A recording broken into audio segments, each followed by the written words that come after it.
Bismillahirrahmanirrahim. Assalamualaikum warahmatullahi wabarakatuh.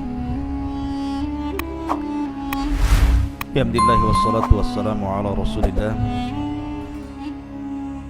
wa ala alihi wa sahbihi wa mawalah wa la hawla wa la quwata illa billahi wa ba'du. Qala Allahu azza wa jalla ya ayyuhalladzina amanu taqullaha haqqa tuqatih wa la tamutunna illa wa antum muslimun. Wa qala sallallahu alaihi wasallam man salaka tariqan yaltamisu fihi ilma sahhalallahu bihi tariqan ilal jannah. Ma'asyiral muslimin yang dimuliakan Allah Subhanahu wa taala. Alhamdulillah di pagi hari ini kita bisa kembali untuk bertalabul ilmi walaupun lewat media. Dan pembahasan di pagi hari ini kita akan membahas tentang satu keluarga dari keluarga yang sangat saleh dan salihah, dan membentuk keluarga menjadi keluarga yang sangat saleh dan salihah itu sangat dianjurkan di dalam agama. Makanya Allah Subhanahu wa taala berfirman, "Qu anfusakum wa ahlikum nara." Jagalah diri kalian dan keluarga kalian dari api neraka. Karena suksesnya sebuah masyarakat Islam itu ditentukan karena keluarga. Ketika sebuah keluarga itu berdiri di atas ketaatan kepada Allah Subhanahu wa taala dan Rasulnya,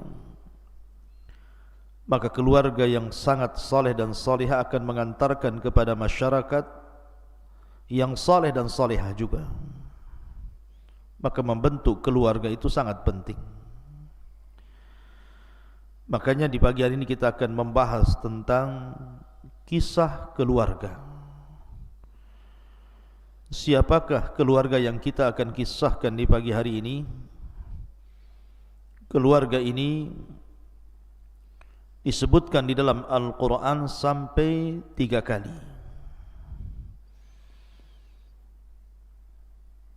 Dan keluarga ini dijadikan nama dalam Al-Quran dari nama-nama surat dalam Al-Quran. Artinya tidak mungkin Allah Subhanahu wa ta'ala memberi nama dalam satu surat dengan nama keluarga ini kecuali karena keluarga ini memiliki keistimewaan di hadapan Allah Subhanahu wa ta'ala. Keluarga ini disebut Al-Imran, keluarga Imran. Allah Subhanahu wa ta'ala berfirman di dalam Al-Quranul Karim tentang keluarga Imran ini. Allah Subhanahu wa ta'ala mengatakan, Inna Allah astafa Adam wa Nuhan wa ala Ibrahim wa ala Imrana alal alamin. Sesungguhnya Allah Subhanahu wa ta'ala telah memilih Adam, memilih Nuh, dan juga keluarga Ibrahim serta keluarga Imran di atas alam semesta ini. Ketika Allah Subhanahu wa ta'ala menyebutkan kata Adam, Allah tidak menyebutkan keluarga Adam. Begitu juga ketika Allah Subhanahu wa ta'ala menyebutkan kalimat Nuh, Allah tidak menyebutkan ala Nuh, keluarga Nuh. Tapi ketika Allah Subhanahu wa ta'ala menyebutkan Ibrahim, maka Allah ikutkan keluarganya, ala Ibrahim. Begitu juga Imran, disebutkan keluarganya alu Imran. Kenapa? Karena Adam alaihi salatu wassalam tidak semua keluarganya taat kepada Allah. Salah satu putranya Qabil justru bermaksiat kepada Allah. melakukan pembunuhan pertama sepanjang sejarah umat manusia.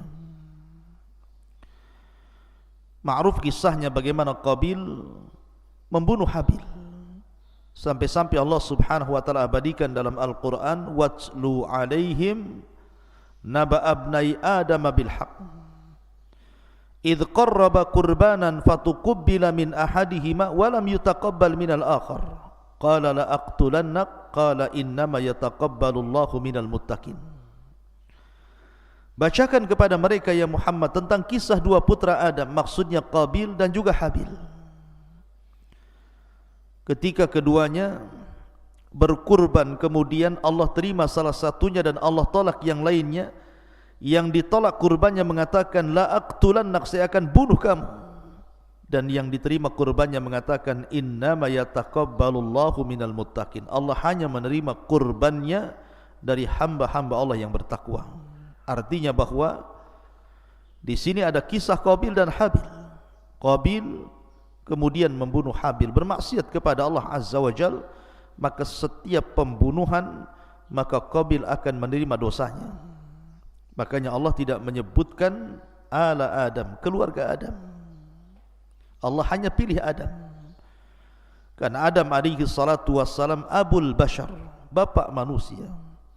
Allah ciptakan langsung dengan kedua tangannya. Allah langsung tiupkan ruh ke dalam jasadnya. Allah ajarkan banyak pengetahuan kepada Adam sehingga Allah utamakan Adam di antara seluruh malaikatnya. Bahkan Allah Subhanahu wa taala ajak bicara Adam, satu di antara rasul yang disebut dengan Kalimur Rahman. Makanya Allah katakan istafa Adam, karena dia adalah abul bashar, bapak manusia. Begitu juga Nuh alaihi salatu wassalam. Allah tidak katakan keluarga Nuh, karena istri Nuh dan anak Nuh kufur. Sebagaimana Allah Subhanahu wa taala gambarkan dalam Al-Qur'an, wa daraballahu mathalan lilladzina kafaru imra'ata Nuhin wa imra'ata Lut. Dan Allah berikan permisalan wanita-wanita kufur. Kemudian Allah berikan contoh dua, istri Nuh dan istri Lut. Keduanya kufur.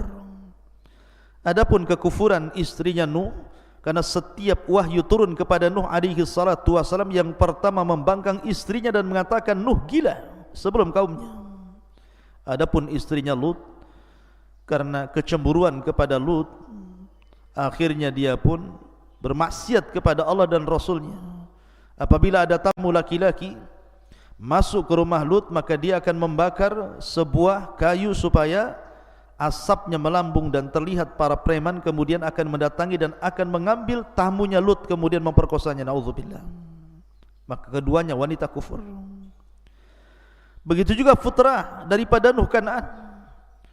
Ketika terjadi tupan dan banjir besar, Nuh mengatakan, ya bunayyar kam ma'ana, wahai anakku, naik ke perahu.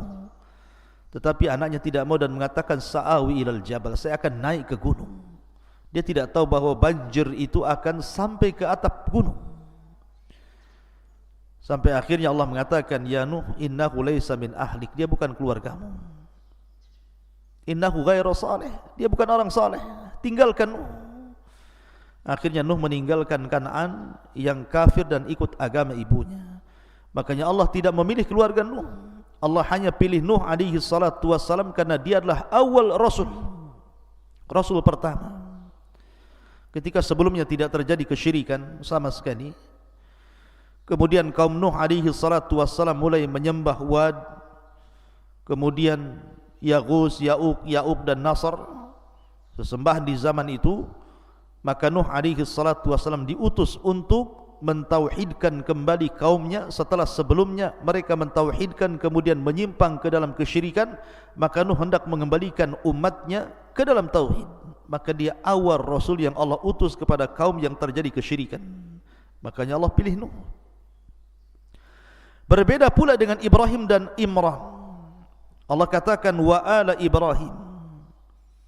Bahkan setiap salat apabila kita bertasyahud, apa yang dianjurkan dibaca? Allahumma salli ala Muhammad wa ala ali Muhammad kama sallaita ala Ibrahim wa ala ali Ibrahim keluarga Muhammad sallallahu alaihi wasallam dan keluarga Ibrahim. Ya, karena dua keluarga ini keluarga saleh dan salihah. Karena kalau kita melihat keluarga Ibrahim alaihi salatu wassalam, berarti bicara tentang Hajar, ibunda Ismail, bicara tentang Sarah, ibunda Ishak, bicara tentang Yakub dan seluruh keturunan yang menjadi nabi. Maka mereka adalah keluarga yang diabadikan dalam Al-Quran karena mereka keluarga yang sangat saleh dan salihah. Makanya Allah kemudian sebutkan keluarga Ibrahim. Apalagi Ibrahim itu Abul Anbiya, bapaknya para nabi. Kemudian Imran yang kita akan ceritakan, keluarga Imran. Artinya kalau kita bicara tentang keluarga Imran, melibatkan di sana Nabi Zakaria, kemudian Nabi Yahya putra Zakaria, kemudian bicara tentang Maryam, kemudian berbicara tentang putranya Maryam, Isa bin Maryam. Maka ini usrah keluarga yang sangat saleh dan salihah, yang membangun masyarakat untuk kembali menjadi masyarakat yang baik. Siapakah keluarga Imran ini? Ma'asyiral muslimin yang dimuliakan Allah Subhanahu wa taala, Imran disebutkan oleh para ulama, jadi dia adalah alladhi asa fi Misra zamana fara'ina fi bidayati tarikh Bani Israel. Jadi dia adalah hidup di Mesir di zaman ketika Mesir itu dipimpin oleh Fara'ina. Fara'ina sebuah kabilah dari kabilah-kabilah Fir'aun, tentu pada permulaan tarikh Bani Israel. Dan Imran ini, ma'asyiral muslimin yang dimuliakan Allah Subhanahu wa taala, ada yang mengatakan bahwa Imran ini adalah ayah daripada dua nabi, Musa dan Harun. Ini keluarga Imran yang pertama, hidup di Mesir. Tapi yang dimaksud Imran, keluarga Imran yang kita akan kisahkan adalah Imran yang hidup di Baitul Maqdis. Artinya ada dua keluarga Imran. Ada Imran yang hidup di Mesir dan dia adalah ayah daripada Musa dan Harun. Makanya Nabi SAW mengatakan Musa ibn Imran. Tetapi yang ingin saya kisahkan adalah Imran yang hidup di Baitul Maqdis di akhir tarikh daripada Bani Israel. Kalau tadi hidup di permulaan tarikh Bani Israel, ini hidup di akhir tarikh Bani Israel. Dan dia adalah ayahanda daripada Maryam dan juga suami daripada Hannah bintu Faqud, ibu daripada Maryam. Lah, keluarga Imran ini ada yang mengatakan dialah adalah pemimpin atau pengasas yang memakmurkan Baitul Maqdis. Artinya dia sangat dimuliakan di Baitul Maqdis. Dan Baitul Maqdis adalah tempat yang suci. Di zaman itu tempat yang disucikan adalah Baitul Maqdis sampai sekarang. Baitul Maqdis salah satu tempat tersuci setelah Mekah dan juga setelah Masjidil Haram, kemudian Masjid Nabawi, kemudian Baitul Maqdis. Didirikan oleh Nabiullah Sulaiman alaihi salatu wassalam, putra Daud alaihi salatu wassalam. Artinya keluarga Imran ini masih nasabnya kepada Nabiullah Sulaiman dan juga Daud alaihi salatu wassalam. Jadi keluarga Imran ini betul-betul mengabdikan seluruh kehidupannya untuk memakmurkan Baitul Maqdis. Dan dia yang mengatur seluruh peribadatan di Baitul Maqdis. Jadi padri-padri di bawahnya, para pendeta, orang-orang saleh itu diatur oleh keluarga Imran. Makanya kemudian dia sangat dimuliakan pada keluarga yang sangat saleh oleh para orang-orang saleh yang ada di Baitul Maqdis kala itu. Makanya wajar karena kehidupannya diserahkan untuk Allah, untuk memakmurkan Baitul Maqdis. Makanya wajar kalau Allah kemudian cantumkan keluarga ini sebagai nama dari nama-nama Al-Quran Al-Imran setelah surah Al-Baqarah. Ma'asyiral muslimin yang dimuliakan Allah Azza wa Jalla, bagaimana kisahnya keluarga Imran ini? Allah Subhanahu wa taala mengkisahkan tentang keluarga Imran ini, tentu nanti akan banyak pelajaran yang sangat berharga tentunya bagi kita yang sudah berkeluarga. Bagaimana sebuah keluarga yang memiliki tujuan yang sangat mulia. Karena banyak keluarga itu yang hidup hanya untuk makan, minum, tidur, buang hajat, dan begitu seterusnya tanpa ada tujuan hidup sama sekali.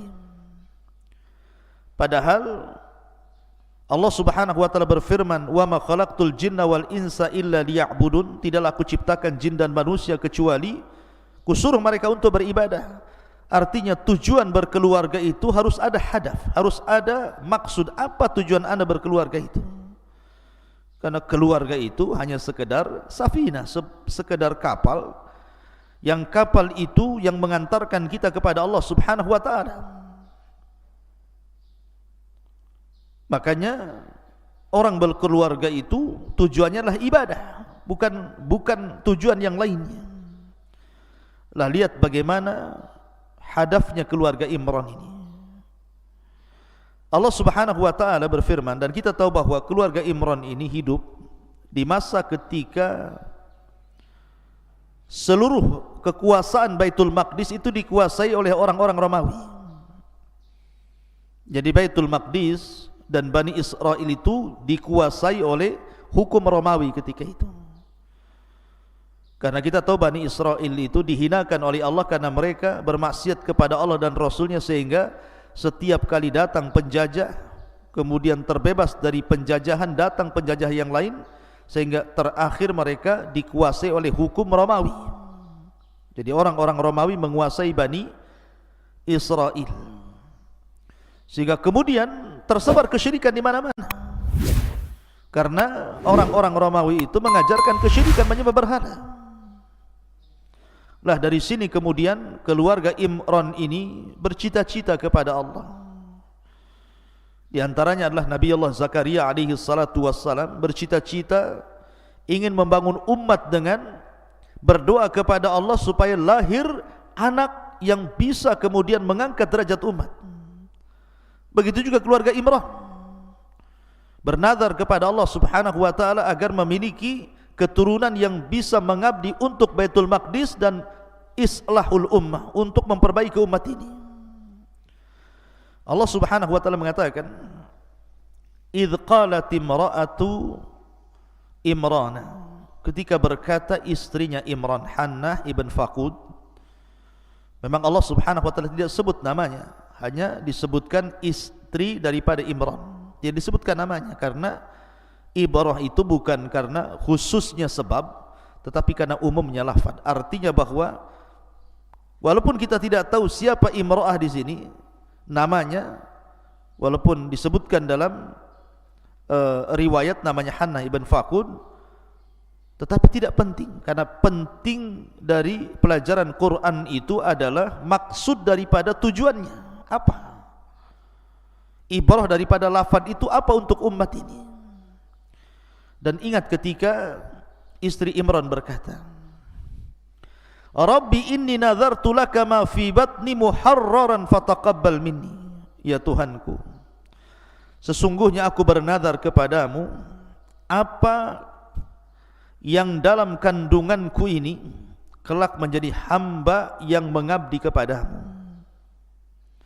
Muharraran itu artinya khalis, betul-betul murni, hanya diserahkan kepada Allah untuk mengabdi Baitul Maqdis. Itu tujuan Hannah bintu Faqud. Kalau dia punya anak, betul-betul saya serahkan untuk mengabdi kepada Allah Azza wa Jalla. Makanya ketika lahir kemudian lahirlah anak perempuan namanya Maryam, dan Maryam dalam bahasa Ibrani itu artinya khadim lillah, orang yang senantiasa mengabdikan diri kepada Allah, itu disebut Maryam. Jadi awalnya istri Imran ini meminta kepada Allah agar dilahirkan anak laki-laki, karena anak laki-laki lebih bebas. Nah, Baitul Maqdis itu penuh dengan laki-laki. Kalau anak perempuan kan semakin sempit geraknya. Kalau laki-laki itu akan luas geraknya. Dia meminta kepada Allah anak laki-laki, dan kalau lahir anak ini akan diserahkan ke Baitul Maqdis dan disuruh menghabiskan seluruh waktunya untuk mengabdi di Baitul Maqdis, menyembah Allah Subhanahu wa taala dan mentauhidkannya. Maka dia pun mulai bernazar. Jadi ketika dia berjalan-jalan ke padang pasir, dilihatnya ada sebuah pohon. Di pohon itu ada seekor burung yang sedang memberi makan anaknya. Kemudian dia letakkan tangan di perutnya dan mengatakan, inni nadartu laka ma fi batni muharraran fataqabbal minni. Ya Allah, kalau seandainya kau berikan keturunan pada perutku ini sebagaimana burung itu, dan kalau seandainya sudah kulahirkan putraku ini, maka aku serahkan seluruh kehidupan putraku ini untuk mengabdi kepadamu. Kujadikan dia pengabdi di Baitul Maqdis dan hanya beribadah kepadamu ya Rabb. Itu nazarnya. Kemudian dengan yakinnya dia mengatakan, innaka antas sami'ul alim. Engkau yang maha mendengar dan maha mengetahui. Dan harusnya seperti itu. Doa itu harus yakin, tidak boleh taraddud, tidak boleh ragu. Kemudian Allah Subhanahu wa taala kabulkan, tetapi tidak sebagaimana permintaannya. Dia minta anak laki-laki, rupanya Allah kasih anak perempuan. Falamma wada'atha qalat rabbi inni wada'tuha untha wallahu a'lamu bima wada'at wa laysa dzakaru kal untha.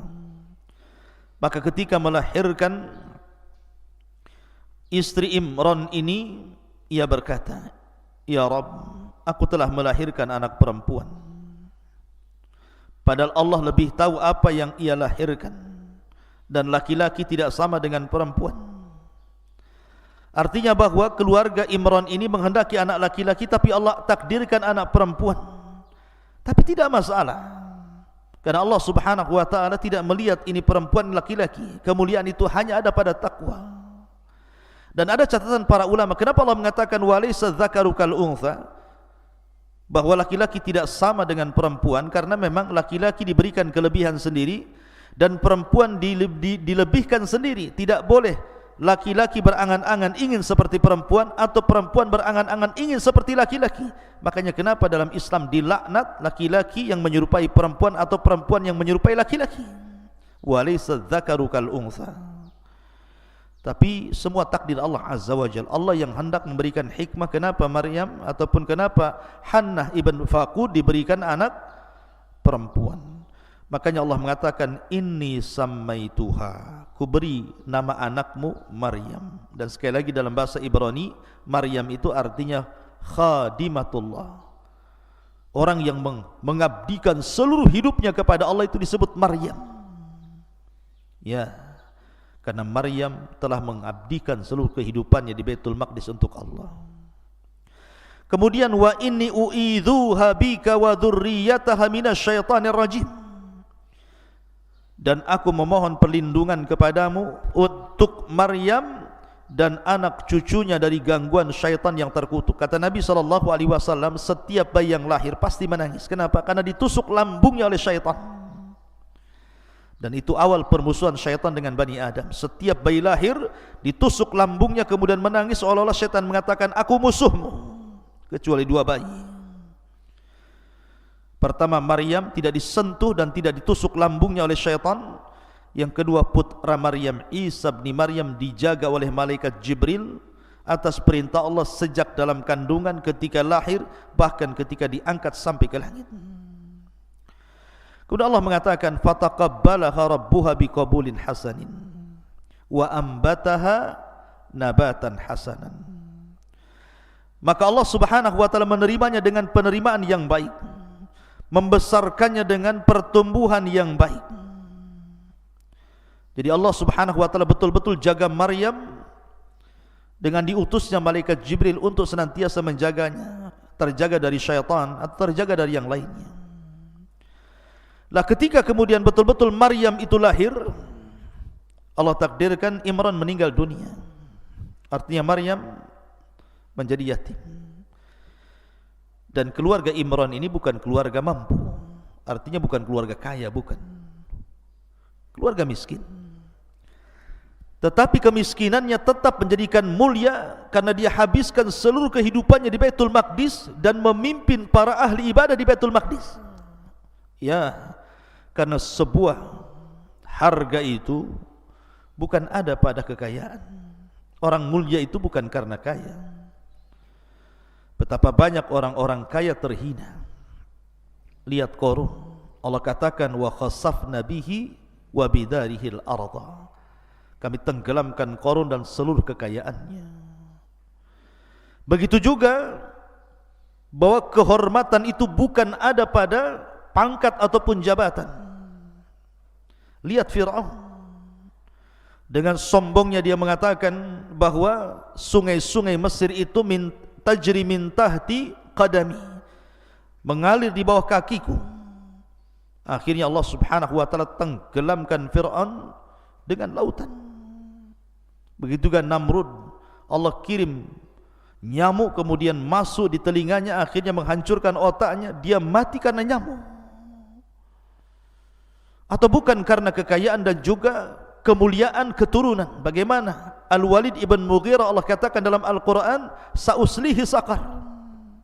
Ya, karena kemuliaan ada pada takwa, kemuliaan ada pada ketaatan kepada Allah Subhanahu wa ta'ala. Maka akhirnya bayi Maryam ini diserahkan oleh ibundanya Hanna ibn Faqud untuk diserahkan ke Baitul Maqdis. Banyak orang-orang yang ingin menjadi ayah angkat daripada Maryam karena tahu keluarga Imran siapa masalahnya. Akhirnya kemudian, karena tidak mungkin semua ahli-ahli ibadah Baitul Maqdis menjadi ayah angkat daripada Maryam, makanya kemudian akhirnya dibuat qur'ah, semacam undian siapa yang berhak untuk mengkafil Maryam. Maka semua padri-padri, rahib-rahib itu berdiri di samping sungai, menghadap ke sungai, masing-masing membawa pena dan kolam. Maka siapa yang kolamnya dilempar ke sungai kemudian hanyut, dia tidak berhak menjadi bapa Maryam. Dan siapa yang kolamnya tidak hanyut bahkan melawan arus, maka dia berhak menjadi bapa Maryam. Rupanya semua para padri dan pendeta melempar kolamnya dan semua hanyut kecuali kolamnya Zakaria.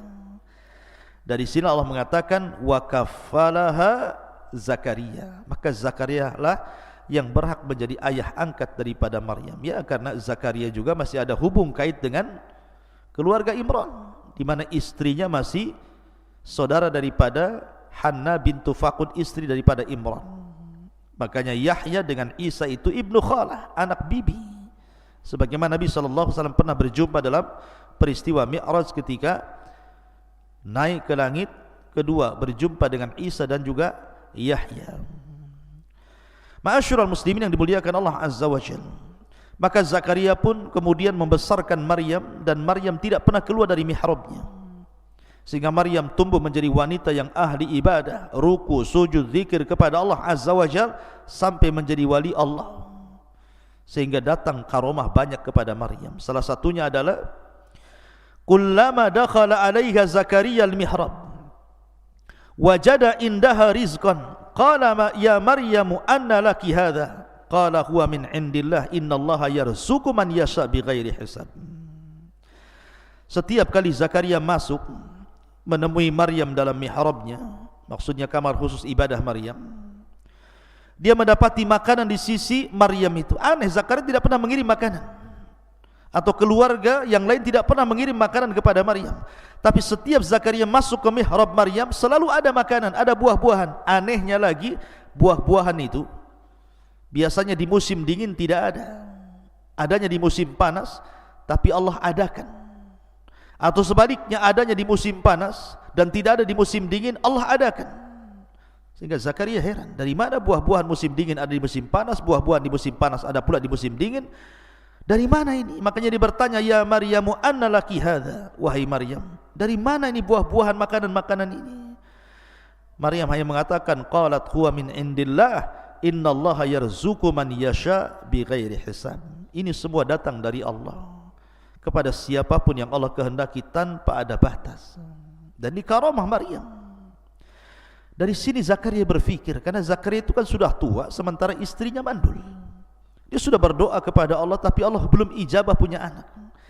Dari situ dia makin semangat. Bagaimana mungkin Allah bisa menghantarkan makanan di musim dingin ada di musim panas, makanan musim panas ada di musim dingin? Kalau ini mampu Allah lakukan kepada Maryam, kenapa pula Allah tidak mampu memberikan keturunan kepadanya? Tidak ada yang mustahil bagi Allah Azza wa Jalla.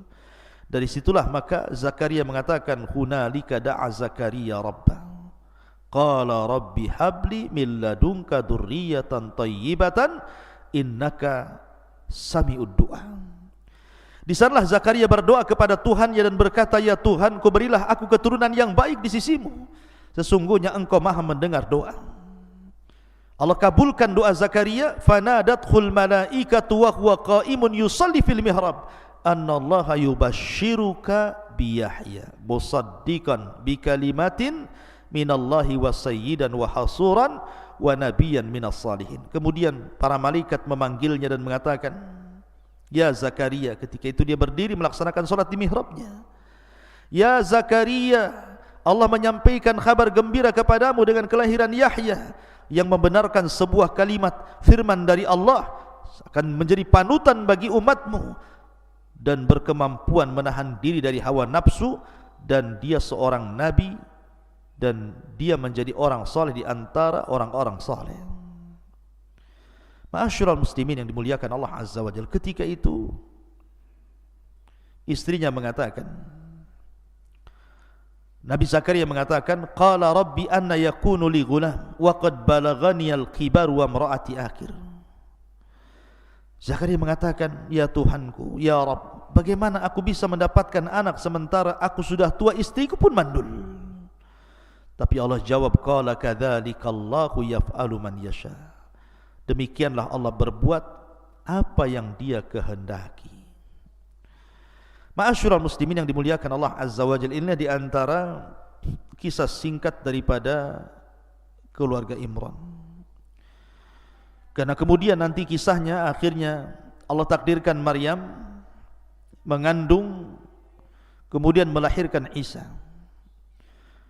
Dan ini ujian bagi Maryam. Wanita sekelas Maryam saja yang sangat suci, tidak pernah maksiat, senantiasa hidup di mihrabnya, kerjanya hanya ruku, sujud dan beribadah kepada Allah, tidak lepas daripada cacian Bani Israel. Dituduhnya Maryam berzina. Na'udzubillah. Ta'ala Allah amman yaqul. Kita berlindung kepada apa yang dikatakan mereka kepada Maryam bintu Imran. Dan ini pelajaran bahwa setiap manusia tidak lepas daripada lisan manusia. Oleh karena itulah maka bersabarlah seperti sabarnya keluarga Imran. Makanya kenapa surah Ali Imran ini turun setelah perang Badar dan di tengah-tengah perang Uhud. Ada dua pelajaran. Pertama, karena Badar itu perang yang dimenangkan kaum muslimin. Lalu apa hubungan kemenangan di perang Badar dengan bicara keluarga Imran? Artinya bahwa kemenangan di luar tidak lepas daripada kemenangan dalam keluarga. Maka ketika dalam sebuah keluarga seorang kepala keluarga menang mendidik istrinya, anak-anaknya, kemudian terlahir anak-anak yang soleh dan saleha, maka akan pasti mengalami kemenangan di luar sana. Kemudian yang kedua, kenapa pula kemudian turun di tengah-tengah perang Uhud? Bukankah perang Uhud mengalami kekalahan? Kita tahu bahwa keluarga Imran ini simbol daripada tadhiyah. Tadhiyah itu artinya pengorbanan. Bagaimana Isa berkorban, bagaimana Yahya berkorban, bagaimana Zakaria berkorban, sampai akhirnya kemudian karena keteguhan Yahya dalam rangka berdakwah kepada Allah dan berikan fatwa, begitu juga Zakaria, berakhir dengan pembunuhan Yahya di tangan orang-orang Romawi sampai kepalanya dipenggal. Orang-orang Yahudi membunuh Yahya dengan memenggal kepalanya, dan juga Zakaria digergaji sampai mati, kemudian Isa sampai diangkat ke langit. Artinya kalau seandainya, seolah-olah Allah ingin mengatakan, kalau seandainya kalian wahai ashabu Muhammadin sallallahu alaihi wasallam, wahai sahabat-sahabat Muhammad, istiqamah, berkorban seperti pengorbanan keluarga Imran dan tidak terpengaruh dengan dunia, pasti kalian akan menang. Karena kekalahan di Uhud itu karena ketika para pemanah melihat harta ghanimah yang sangat banyak, mereka terpengaruh dengan dunia, akhirnya turun gunung. Rupanya pasukan Khalid yang ketika itu masih kafir memutar, akhirnya naik ke atas dan berhasil menempati para pemanah. Dari situlah terjadi kekalahan, karena mereka bermaksiat kepada perintah Allah dan Rasulnya. Ma'asyiral muslimin yang dimuliakan Allah Subhanahu wa taala, itulah di antara hikmah dari hikmah kisah keluarga Al-Imran. Semoga Allah Subhanahu wa taala menjadikan bagi kita teladan bahwa keluarga Imran ini adalah keluarga terbaik dan kita bisa contoh untuk kita praktekkan dalam keluarga kita. Subhanakallahumma bihamdika asyhadu an la ilaha illa anta astaghfiruka wa atubu ilaik. Allahu ta'ala. Assalamualaikum warahmatullahi wabarakatuh.